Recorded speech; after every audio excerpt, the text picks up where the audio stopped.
भैया सामान पॅक करा आणि जा तुमच्या घरी.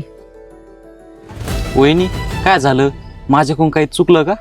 कल्पना तू हे काय बोलावली आणि असं कोणी बोलत असतं का? अगं सुनबाई, हे राहुलचं सुद्धा घर आहे. जवरक त्याच्या मनाला वाट तवरक राहीन. वहिनी काय झालं? आणि कारण तर सांगा ना. आणि तुम्ही मला घराबाहेर कोण काढा लागले? असं काय झालं? तुम्ही याच्या आधी मला काहीच नाही बोलल्या आणि आता कोण बोलायला लागल्या? काय सांगू, प्रत्येक महिन्याला तर तुम्ही इथं माझं काम वाढवतो, मला स्वयंपाक करायला लागतो आणि खर्च पण वाढवतोय. थोडासा स्वयंपाक करायचा वाढला की मग त्याला काम वाढलं म्हणतात का? हा, मला आवडत नाही त्यांचं प्रत्येक महिन्याला घरी यायचं. हा येणार, ते येणारच त्याच्या भावाला भेटायला, त्याच्या आईला भेटायला. जेवढं घर माझं आहे ना तेवढं घर त्याचं सुद्धा आहे आणि ते येणारच. काय अडचण नाही भैया, वहिनीला आवडत नाही ना, मी वर्षातून एक बारच येत जाईन. काय बोलला हे? लहानचा मोठा तर इथंच झाला ना. आता एका वर्षाने येशील का तू? आम्ही कसं राहू तुझ्याशिवाय? जसं वहिनी राहते का तसं राहीन.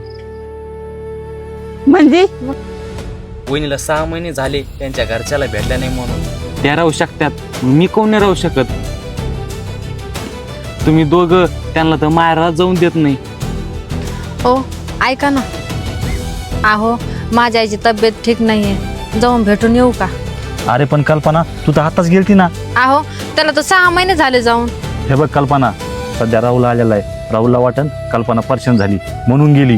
तू आता एक काम कर, 2 महिने सुट्ट्या लागतात ना तवा जाय. भैया जसं तुम्ही आपला भाऊ आहे ना, वहीन तशी तरी कोणा तरी बहीण असेल ना, त्यांना सुद्धा त्यांच्या घरच्याला भेटू वाटत असेल ना.